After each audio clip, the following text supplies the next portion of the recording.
तभी कायरा के पीछे से कोई आता है और उसे हक कर लेता है। एक पल के लिए तो कायरा सहम सी जाती है, पर जब उसे एहसास होता है कि पीछे कौन है, तब वो पूरी तरह से टूट जाती है। कायरा झट से अपने पीछे की तरफ मुड़ते हुए उस शख्स को गले लगा लेती है और फिर उसके बाहों में रोते हुए उससे कहती है, क्यों किया उसने ऐसा हमारे साथ ही सो? मम्मा तो उसे सबसे ज़्यादा प्यार करती थी ना, और अंश भाई ने तो उसे अपने पलकों पर बिठाया हुआ था। हम सब ने भी तो किसी फूल की तरह उसे लाड प्यार से पाला था ना, तो फिर उसने हमारे रास्ते में कांटे कैसे ही बिछा दिए। मुझे आज भी याद है वो काला दिन। अंश भाई की हालत क्या से क्या हो गई थी। वो तो सबसे ज़्यादा शौक में थे। पूरा 1 साल लगा उन्हें बाहर आने में, और आए भी तो वो हमारे पहले वाले भाई नहीं थे। बिकॉज ऑफ द गर्ल्स भाई चेंज हिमसेल्फ कम्प्लीटली। उनके अंदर जितने भी इमोशंस थे ना, वो सब खत्म हो चुके थे। तब से लेकर आज तक मैंने उनके चेहरे पर एक हल्की सी भी स्माइल नहीं देखी। तब ईशान कायरा के आंसुओं को साफ करते हुए उससे कहता है, रोना नहीं बेबी, जिसकी वजह से आज हम सब ये देख रहे हैं ना, उसकी हालत तो हम सब मिलकर ऐसी कर देंगे कि उसे खुद पर रोना आने लगेगा, और उसे इस बात का पछतावा भी होगा कि उसने खुराना फैमिली में जन्म क्यों लिया। शान जैसे तैसे करके कायरा को शांत करवाता है।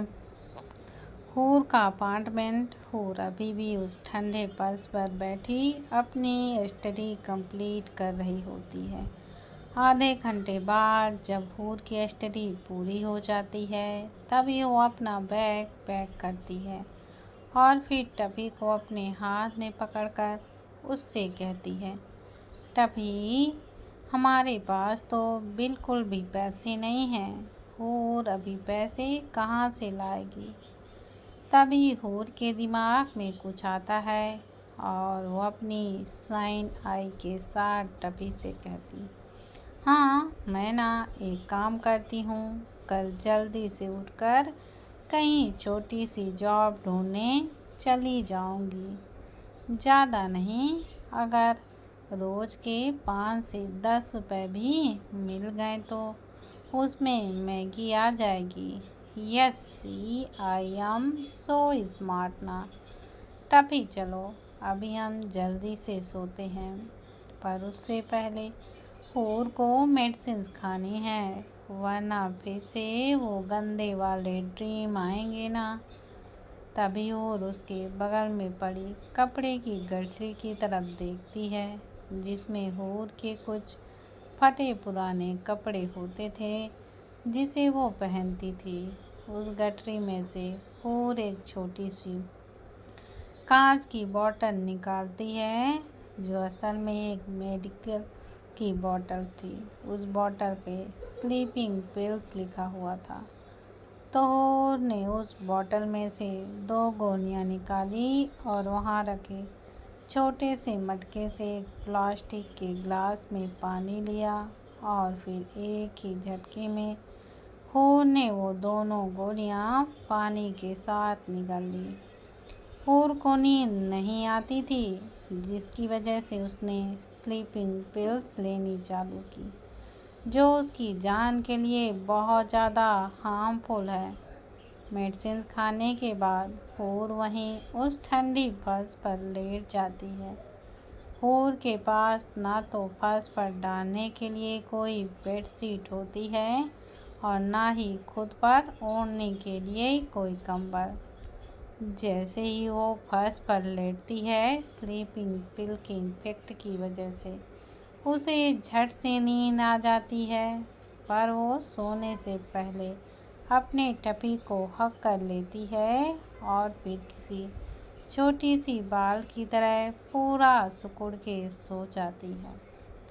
तो कुछ इस तरह से ही थी हमारी छोटी सी हूर की लाइफ, जिसमें सिवाय दर्द, तकलीफ और खालीपन के कुछ नहीं था। अरे यहाँ तक कि भिखारियों के लाइफ में भी इतनी मुसीबतें नहीं होती जितनी इस बच्ची के लाइफ में थी। 5 साल की बहुत ही छोटी सी उम्र में ही खून का, वो भी अपनी खुद की ही माँ के खून का इल्ज़ाम अपने ऊपर लगने की वजह से हूर पर उसका बहुत बड़ा और बुरा असर पड़ा था, जिसकी वजह से अभी हूर की दिमागी हालत बिल्कुल भी ठीक नहीं थी। ऐसी हालत में जहाँ उसे इस वक्त सबके साथ की, सबके प्यार की ज़रूरत थी, तो उन लोगों ने उस बच्ची को अपने आप से दूर करके उसे ऐसी जगह लाकर खड़ा कर दिया था जहाँ से हूर का वापस से नॉर्मल होना बहुत ही ज़्यादा डिफ़िकल्ट था। पिछले 12 सालों से उन सब के ताने और कड़वी बातें सुनकर कहीं न कहीं अब हूर का दिमाग उसे सच मानने लगा था। हूर को भी ऐसा ही लगता था कि उसने अपनी मम्मा को मारा होगा और इसलिए अब उसे खूनी कहकर बुलाते हैं। जहाँ एक तरफ दिन प्रतिदिन हूर की हालत बद से बदतर होती जा रही थी, तो वहीं दूसरी तरफ हंस और कायरा को अब तक इस बात की एक हल्की सी भनक भी नहीं थी कि हूर असल में किन हालातों से जी रही थी। उन्हें तो बस ऐसा ही लग रहा था कि हूर अपनी लाइफ में बहुत खुश है, क्योंकि जब भी वो हूर को देखते थे उन्हें उसके मासूम से चेहरे पर स्माइल ही नज़र आती थी। पर वो ये नहीं जानते थे कि इस स्माइल की उस छोटी सी बच्ची को क्या कीमत चुकानी पड़ रही थी। उन लोगों को आज भी ये गलत फहमी थी कि हूर बड़ी ही शानो शौकत से अपनी ज़िंदगी गुजार रही है, जबकि उसमें से किसी ने भी इन 12 सालों में एक बार भी हूर के अपार्टमेंट में जाकर ये तक नहीं देखा कि हूर वहाँ रहती कैसे थी। हूर को उस अपार्टमेंट में उसके चाचा चाची ने रखा था। उन्होंने राठौर फैमिली और अंश के सामने हमेशा अच्छे होने का दिखावा ही किया था, पर असल में उनकी सच्चाई तो बहुत ही ज़्यादा भयानक थी, जो उन सब की सोच से भी बहुत ज़्यादा परे थी। हूर सिर्फ कॉलेज जाती थी और वहाँ से चुपचाप से अपने घर में वापस आती थी। उसे बाहर की दुनिया की बिल्कुल भी समझ नहीं थी। उसके लिए उसके घर की 4 दीवारी ही काफ़ी थी। उसने ना ही कभी अपना बर्थडे मनाया और ना ही कभी पार्टी की। यहाँ तक कि उसे खुद अपने बर्थडे डेट तक ठीक से याद नहीं थी। जहाँ सारी दुनिया आयान सिंह राठौर को बहुत अच्छे से जानती थी, तो वहीं हमारी हूर को सिर्फ इतना पता था कि उसे आयांश की सारी बातें माननी हैं, फिर चाहे वो उसे मार ही क्यों ना दे, या फिर अंश हूर को खुद मरने के लिए ही क्यों ना कहे। हूर के दिमाग में अब ये एक बात तो पूरी तरह से फिट बैठ चुकी थी कि इस दुनिया में उसके लिए कोई भी नहीं है जो उसे प्यार करेगा, उसका ध्यान रखेगा, और शायद इसी वजह से हूर कभी अपने ऊपर ध्यान तक नहीं देती और ना ही किसी और से कोई प्यार की उम्मीद करने लगती। अगर उसे भूख बुखार रहे तो उसमें ही ना जाने कितने दिन तड़पती, और अगर उसे कभी चोट लगती तो हूर बिना चोट को साफ किए उसे खुला ही छोड़ देती। सही मायने में आज हूर की हालत एक कुत्ते की तरह हो गई थी, जिसे मार कर सब उस पर अपना गुस्सा तो निकालते, पर उसकी देखभाल करने वाला कोई भी नहीं होता। अगले दिन हूर का अपार्टमेंट।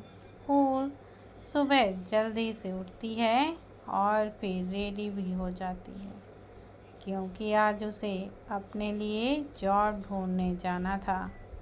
हूर ने अब तक कोई जॉब नहीं की थी, यहाँ तक कि उसने अपार्टमेंट से बाहर की दुनिया ठीक से देखी भी नहीं थी। आज पहली बार वो खुद के कुछ करने जा रही थी, और वो भी वह अकेले। हम सब दुनिया की सच्चाई से बहुत अच्छी तरह वाकिफ़ हैं। जहाँ दुनिया में कुछ अच्छे लोग होते हैं, तो उसमें कहीं ज़्यादा बुरे और ख़तरनाक लोग भी कोई कमी नहीं थी। हम मुंबई शहर के सच को भी जानते हैं कि जैसे कि मुंबई को महानगरी कहा जाता है, और उसी शहर में रातों रात किसी की किस्मत का सितारा चमकता है और उसकी ज़िंदगी बनती है, तो वहीं किसी की पूरी तरह से ज़िंदगी तबाह भी हो जाती। तो चलिए देखते हैं कि हमारे हूर की ये ज़िंदगी और कौन कौन से रंग दिखाती है। हूर तैयार होने के बाद टफी को अपने हाथ में पकड़ते हुए उससे कहती है, टफी, मैं आज फर्स्ट टाइम बाहर जॉब के लिए जा रही हूँ, तो तुम हूर को ऑल द बेस्ट विश नहीं करोगे? चलो अभी मुझे जल्दी से विश करो, क्योंकि मुझे जल्दी से जाकर जॉब ढूंढनी है ना, और फिर कॉलेज भी तो जाना है ना। हाँ तो बोलो ऑल द बेस्ट हूर। हूर टफी का सर हिलाते हुए अपनी ही आवाज़ में खुद से कहती है, ऑल द बेस्ट हूर। तभी हूर उछलते हुए टफी से कहती है, थैंक यू टफी। हूर की दिमाग की हालत दिन पर दिन बिगड़ रही थी, जिसकी वजह से अभी वो पागलों बच्चों वाली हरकतें ज़्यादा करती थी। अगर हूर को इस वक्त कोई देख लेता तो पक्का उसे पागल कहता, पर हूर को किसी से कोई फर्क ही नहीं पड़ता था। वो तो सिर्फ अपने में ही गुम रहती थी। टफी को उसकी जगह पर बिठाने के बाद हूर अपने बैग को उठाती है, क्योंकि हूर को वहीं से कॉलेज जाना था। हूर एक बार टफी को बाय करती है और फिर वहाँ से खुद के लिए एक जॉब ढूंढने निकल जाती है। हूर के पास तो 1 रुपये भी नहीं था जो हूर टैक्सी या फिर ऑटो में जा सके, तो पैदल ही चलकर जाने लगती है। उसकी अपार्टमेंट से कुछ 4 से 5 किलोमीटर की दूरी पर उसे कुछ होटल्स, रेस्टोरेंट और ना जाने क्या क्या दिखता है, पर सब बंद होता है। जाहिर सी बात है, सुबह के 6 बजे कौन अपने शॉप्स को खोलेगा। पर तभी हूर की किस्मत से उसे कुछ होटल और रेस्टोरेंट खुले दिखते हैं, तो बड़ी हिम्मत करके एक होटल की तरफ बढ़ती है, पर होटल के बाहर ही उसके कदम जैसे जम से जाते हैं। वो बड़ी हिम्मत करते हुए अंदर जाती है, और फिर जब वहाँ खड़े गार्ड्स हूर को देखते हैं, तभी उनमें से एक गार्ड हूर की तरफ आता है। हूर को ऊपर से नीचे तक देखने के बाद वो गार्ड हूर से पूछता है, कौन हो तुम और क्या चाहिए? वो गार्ड अच्छा खासा 35 से 38 के बीच में होगा। तभी हूर उस गार्ड की तरफ देखते हुए अपनी मासूम सी आवाज़ में उससे पूछती है, अंकल, क्या मुझे कुछ काम मिलेगा? मुझे काम की ज़रूरत है, इसलिए मैं यहाँ पर आई हूँ। हूर के मुंह से अपने लिए अंकल सुनते ही उस गार्ड की आंखें हूर को गुस्से से घूरने नहीं पर उसे प्यार से देखने लगती हैं। तभी वो अपनी नर्म आवाज़ से हूर के सिर पर हाथ रखते हुए उससे कहता है, बेटा, यहाँ सब बड़े लोग काम करते हैं पर तुम तो अभी बच्ची हो। ऐसे में तुम्हें यहाँ कौन भी काम नहीं मिल सकता, तो अभी यहाँ से जाओ क्योंकि ये जगह तुम जैसे बच्चों के लिए नहीं है। तभी हूर उस गार्ड को रिक्वेस्ट करते हुए उससे कहती है, अंकल प्लीज़ ना। तभी दूसरा गार्ड आकर हूर से कहता है, इसने जो तुम्हें बताया वो तुमने सुना नहीं है क्या? तुम यहाँ पर कोई भी जॉब नहीं मिलेगी। अभी चलो निकलो यहाँ से।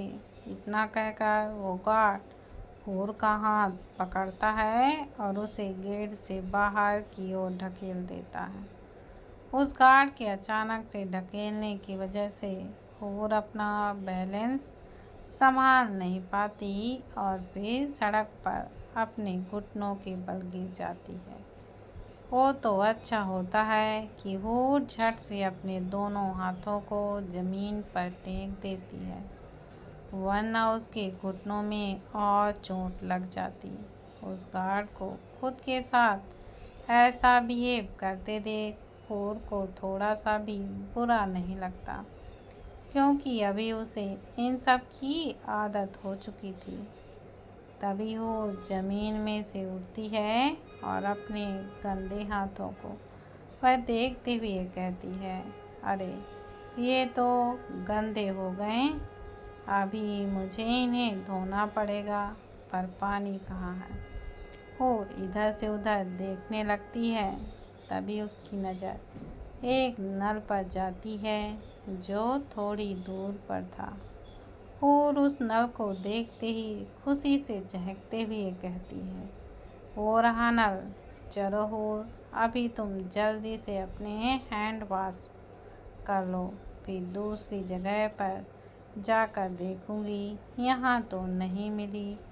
हूर अपने आप से ही कुछ बड़बड़ाते हुए उस नल के पास आती है और फिर अपने हाथों को वह धो लेती है।